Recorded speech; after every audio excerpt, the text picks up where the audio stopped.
जी हां, खतरे में खलीफा ट्रंप पलटेंगे सत्ता। जी हां, इस वक्त की शाम 8 बजे की बड़ी खबर आ रही है जो जंग से जुड़ी है। जी हां, ईरान और अमेरिका के बीच तल्खी लगातार बढ़ती जा रही है।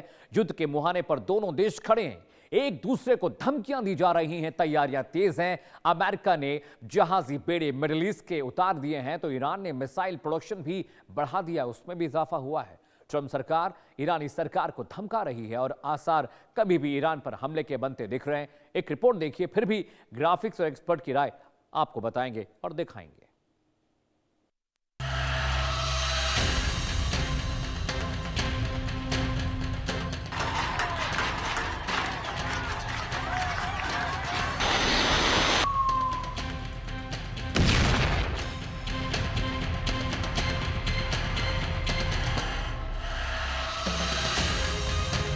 ईरान और अमेरिका के बीच जारी तनातनी पर इस वक्त पूरी दुनिया की नजरें टिकी हैं। ट्रंप के ईरान पर सैन्य हमले के संकेत ने खामेनेई सरकार की नींद उड़ा रखी है। अमेरिका के ईरान पर संभावित हमले का खौफ खामेनेई शासन पर साफ दिख रहा है। ईरान में इस वक्त भयंकर हलचल मची है, यानी मिडिल ईस्ट पर एक बार फिर महाजंग के बादल मंडरा रहे हैं और महायुद्ध की इस आग में तीन देश फिलहाल कूदते दिख रहे हैं: अमेरिका, इजराइल और ईरान। अमेरिका और ईरान में इस समय टकराव साफ देखने को मिल रहा है, क्योंकि अमेरिका का सबसे खतरनाक वॉरशिप अब्राहम लिंकन समंदर के रास्ते ईरान के करीब बस पहुंच चुका है, जिसका सीधा संदेश ईरान को माना जा रहा है। जी हां, अमेरिका ने अपनी ताकत का प्रदर्शन करते हुए अपना सबसे खतरनाक युद्धपोत यूएसएस अब्राहम लिंकन खाड़ी देशों में खड़ा कर दिया है।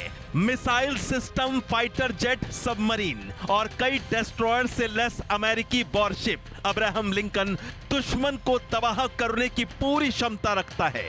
अमेरिका के राष्ट्रपति डोनाल्ड ट्रंप ने बहुत उम्मीद की थी कि ईरान में जो जलसे हो रहे हैं, प्रदर्शन हो रहे हैं और हजारों लाखों की तादाद में जो लोग सरकारी इमारतों को आग लगा रहे हैं, सरकारी गाड़ियों को आग लगा रहे हैं, यह प्रदर्शनकारी फाइनली राष्ट्रपति पजेश्किन के घर में घुस जाएंगे, आयतुल्लाह ख़ुमैनी के पैलेस में घुस जाएंगे। लेकिन डोनाल्ड ट्रंप को थोड़ा दुख हुआ जब ईरानियन रेवोल्यूशनरी गार्ड ने इन प्रदर्शनकारियों पर काबू कर लिया और अब ऐसा लग रहा है कि ये प्रदर्शनकारी जो हैं आस्ते आस्ते अपने घरों में लौट रहे हैं। लेकिन अमेरिका में डोनाल्ड ट्रंप ने अभी तक उम्मीद नहीं छोड़ी है। वो अपने एयरक्राफ्ट कैरियर अब्राहम लिंकन को उत्तरी अरब सागर में भेज रहे हैं।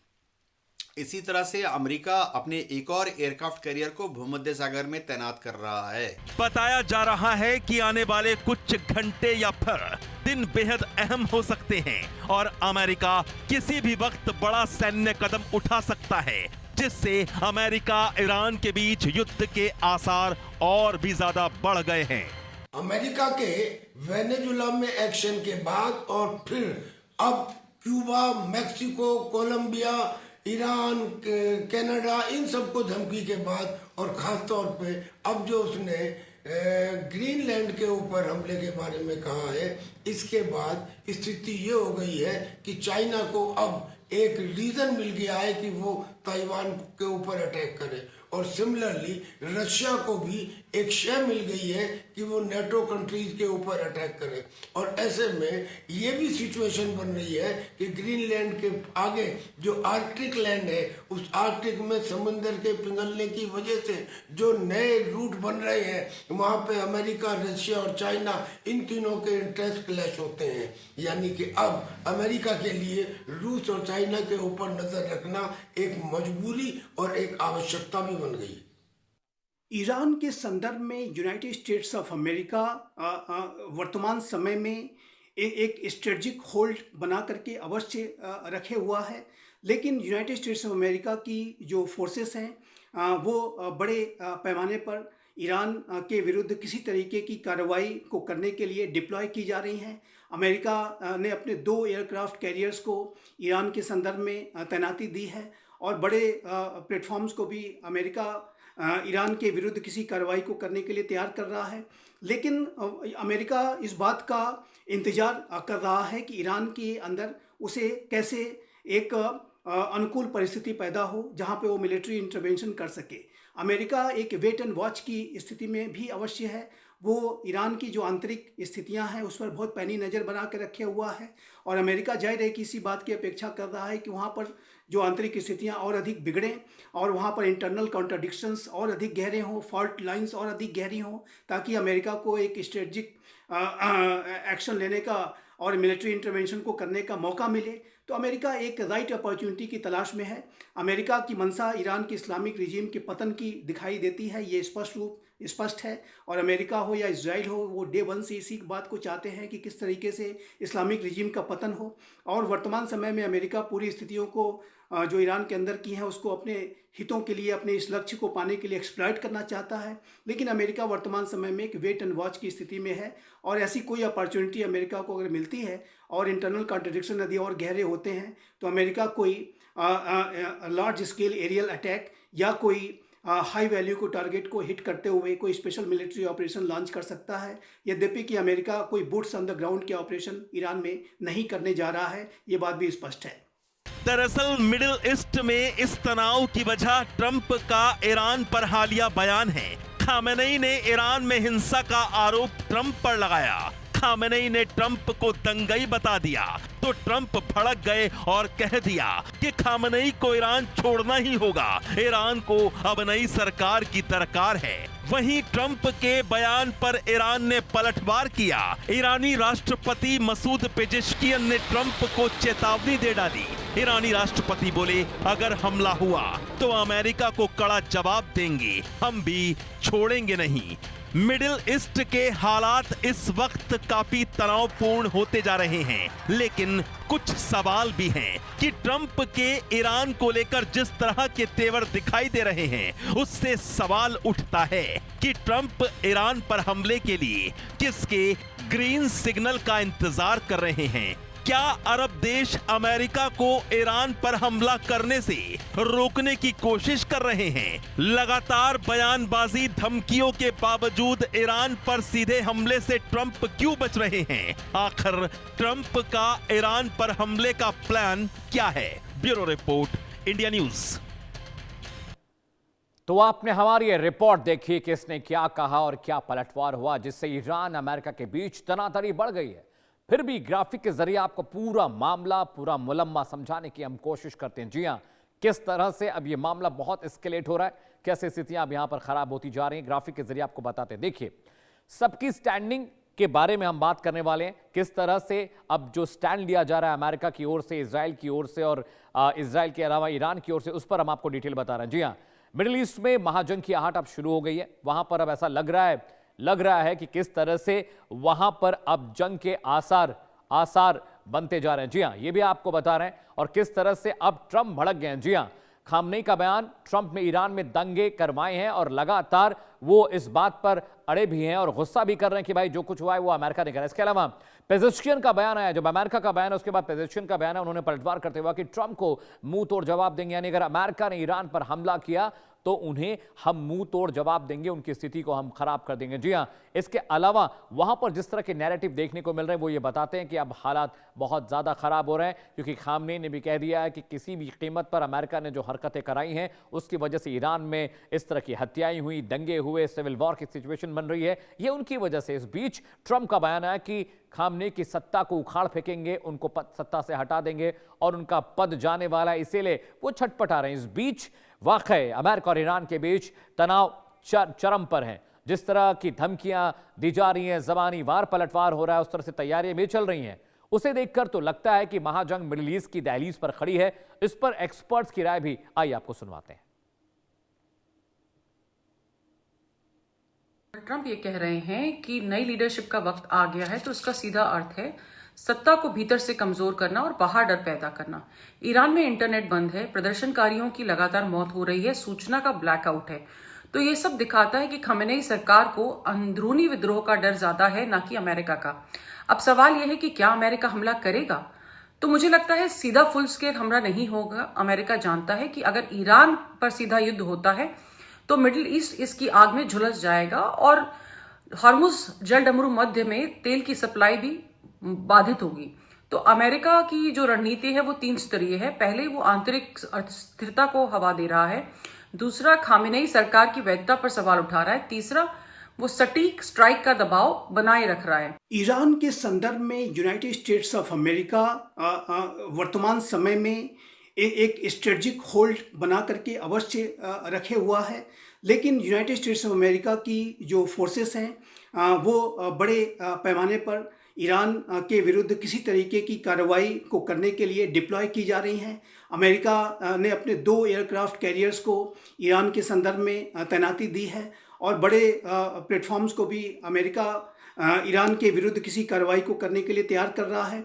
लेकिन अमेरिका इस बात का इंतज़ार कर रहा है कि ईरान के अंदर उसे कैसे एक अनुकूल परिस्थिति पैदा हो जहां पे वो मिलिट्री इंटरवेंशन कर सके।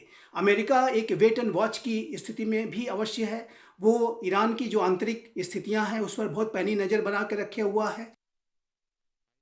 जी, अमेरिका और ईरान दोनों एक दूसरे को जंग की धमकियां दे रहे हैं, दोनों जंग के लिए तैयार हैं। अमेरिकी राष्ट्रपति डोनाल्ड ट्रंप के बयान के बाद अब ईरान ने भी अपना रुख साफ कर दिया है कि अगर अटैक हुआ तो वो इजराइल और अमेरिकी सैन्य ठिकानों को निशाना बनाएगा। लेकिन अमेरिका के सामने ईरान कहां कमजोर है और कहां पर मजबूत है, ये भी आपके लिए जानना जरूरी है। इसे भी आपको समझना होगा कि क्यों अमेरिका और ईरान के बीच जो जंग का सिचुएशन बन रही है, क्यों खामनेई साहब अड़े हुए हैं। जी हाँ, ये आपके लिए समझना बहुत जरूरी है।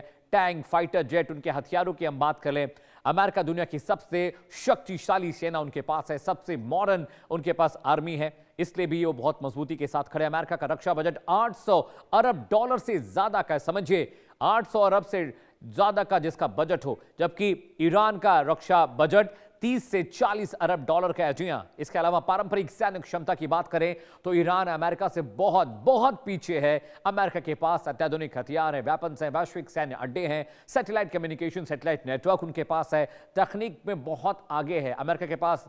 साथ ही साथ आधुनिक टैंक, डिजिटल जो वॉरफेयर की टेक्नोलॉजी वो उनके पास है, रियल टाइम इंटेलिजेंस उनके पास है, जो कि अमेरिका की बनिस्बत ईरान के पास बिल्कुल भी नहीं है, जीरो है, सिफर है, नल है। लेकिन ईरान की मिसाइल क्षमता उसकी सबसे बड़ी ताकत और सबसे बड़ी मजबूती है। ईरान के पास बैलिस्टिक मिसाइल, क्रूज मिसाइलों का एक बड़ा भंडार, एक बड़ा जखीरा है। ईरानी मिसाइलों की रेंज 300 किलोमीटर से लेकर 2000 किलोमीटर तक की है। मैं उनकी ये एयर डिस्टेंस बता रहा हूं। जी हां, ईरान मिसाइलें अमेरिका के ठिकानों, इजराइल के अलग अलग ठिकानों और खाड़ी देशों को बहुत आसानी से टारगेट कर सकते हैं और इसीलिए ईरान इस बात पर अड़ा हुआ है। उसे पता है कि भाई अगर आप हमें मारेंगे, लेकिन हमारे पास सुपरसोनिक और क्रूज मिसाइलों का बड़ा जखीरा है, जिसमें बहुत सारे ऐसे वेपन्स भी हैं जो एटॉमिक हथियारों को ले जा सकते हैं। यानी अगर अमेरिका ने हमला किया तो ईरान मुंह तोड़ जवाब देगा और सबसे पहला हमला इजराइल पर होगा, क्योंकि सबसे करीब का निशाना वही है।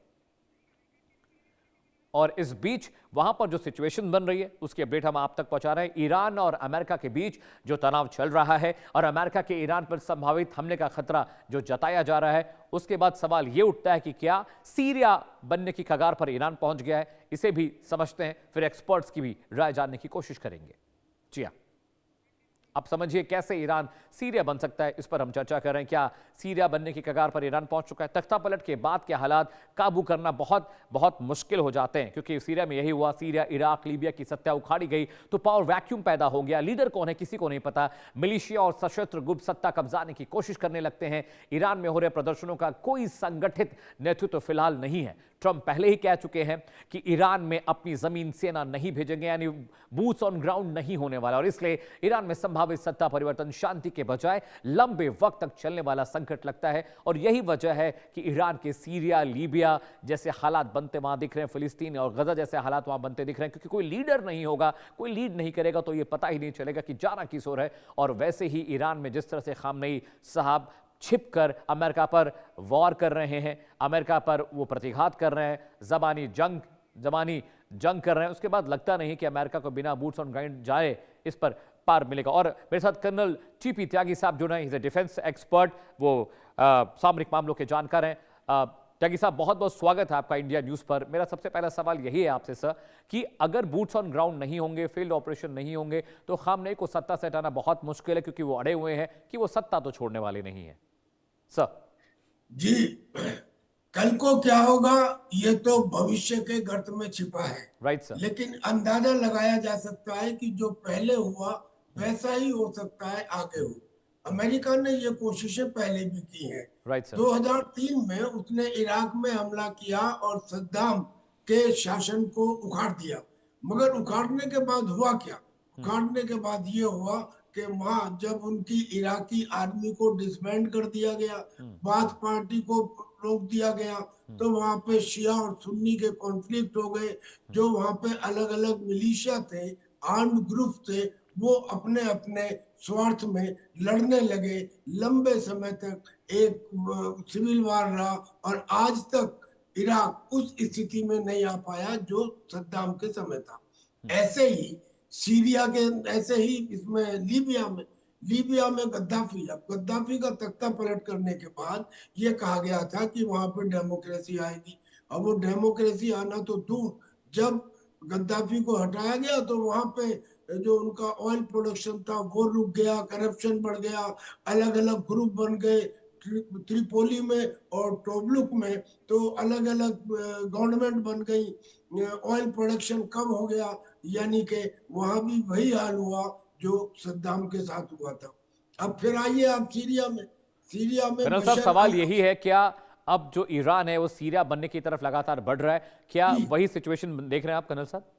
जी बिल्कुल बिल्कुल, ईरान में वही इसलिए देख रहे हैं कि ईरान में एक दो नहीं 6 विद्रोही ग्रुप है, और उन विद्रोही ग्रुप में एक ग्रुप जो सबसे बड़ा है वो है जैश अल असद।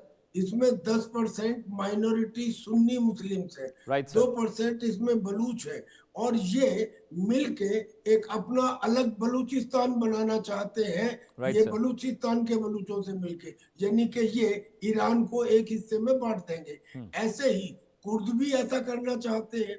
और अगर मान लीजिए इनकी नहीं भी चलती है तो जो ईरान के लोग हैं वो खोमेनी या खोमेनी के बेटे या खोमेनी शासन के या मुल्लाओं के शासन के विरुद्ध हैं। क्यों विरुद्ध है? क्योंकि उन्होंने 1999 में स्टूडेंट प्रोटेस्ट को कुचलते हुए देखा है। उन्होंने 2009 में ग्रीन मूवमेंट को कुचलते हुए देखा है। उन्होंने 2022 में जो महसा कामिनी थी, वो लड़की जो हिसाब के लिए उनकी मॉरल पुलिस ने मार दी, उसको देखा है कुचलते हुए। वो हर प्रोटेस्टर को बोलते हैं ये तो खुदा के दुश्मन है, और खुदा के दुश्मन के लिए उन्होंने एक रूल बना रखा है 186, यानी कि या तो उसे फांसी दी जाएगी या उसका दाहिना हाथ। लेकिन कर्नल साहब, एक बड़ा मसला ये भी है कि अगर वहां पर सीरिया जैसे हालात होते तो फिर कोई भी इन्वेड कर सकता है। अमेरिका इजराइल के लिए तो बहुत आसान हो जाएगा, क्योंकि अगर आपके पास लीडर नहीं है, आपके पास कोई गाइड करने वाला नहीं है, पब्लिक रोड पर भूखी मर रही है, सूखा पड़ा हुआ है, बिजली नहीं है, पानी नहीं है, कारोबार नहीं है, इन्फ्लेशन हाई है, तब तो फिर अमेरिका के लिए और आसान हो जाएगा ईरान को इन्वेड करना। और जो हालत सद्दाम साहब की हुई थी, जो हालत सीरिया की है या जो लीबिया की है, जो गजा की है, वही कमोबेश वही हालत हमें देखने को मिलेगी ईरान में भी। जी, वो कहते हैं ना कि छत क्या गिरी मेरे कच्चे मकान की, लोगों ने मेरे सहन से रास्ते बना लिए। अब तो यहाँ तक बातें चल रही हैं कि जो आसपास में सुन्नी देश है, क्योंकि ईरान एक शिया देश है, वो सुन्नी देश कुर्द को अलग करके, बलोचों को अलग करके, और हो सकता है कि वो अपना प्रभुत्व लाए और वो कहे कि इसे भी हम सुन्नी देश बना लें, वो भी उसमें हो सकते हैं। रजा पहलवी भी आ सकता है। और एक और बात है, फ्रांस में एक लीडर है, उसका नाम है शायद मरियम, पूरा नाम। उस मरियम को इजराइल और अमेरिका मदद करते रहे हैं, और उस मरियम ने पर्दे के पीछे से ये जो प्रोटेस्ट हुए थे इसमें मदद की थी, और उसके हस्बैंड को 1979 के रेवोल्यूशन में मार दिया गया था। हालांकि वो आ सकती है, लेकिन वो भी इतनी बड़ी लीडर नहीं है। और ये जो रजा पहलवी है, इनकी एक्सेप्टेंस तो 10% भी नहीं थी, ये तो अब बढ़ गई जब अमेरिका। बिल्कुल कर्नल साहब, जिस तरह से आप बता रहे हैं, सिनेरियोज जो हो रहे हैं वो सिनेरियो ये बताते हैं कि वहां पर हालात और खराब हो रहे हैं। कर्नल साहब, बहुत बहुत शुक्रिया इंडिया न्यूज से बात करने के लिए, हमें वक्त देने के लिए, और ईरान और अमेरिका के इजराइल के नैरेटिव को समझाने के लिए इतने सामान्य भाषा में। लेकिन देखिए, बड़ी बात यह भी है कि जिस तरह से ईरान जिद पर अड़ा हुआ है, अमेरिका यही तो चाहता है। अमेरिका ये चाहता है कि ईरान बातचीत ना करे, कम्युनिकेशन ना करे, डिप्लोमेटिक डायलॉग्स ना हो, ताकि उसको मौका मिल जाए ईरान को तबाह करने का, बर्बाद करने का, और इजराइल के साथ मिलकर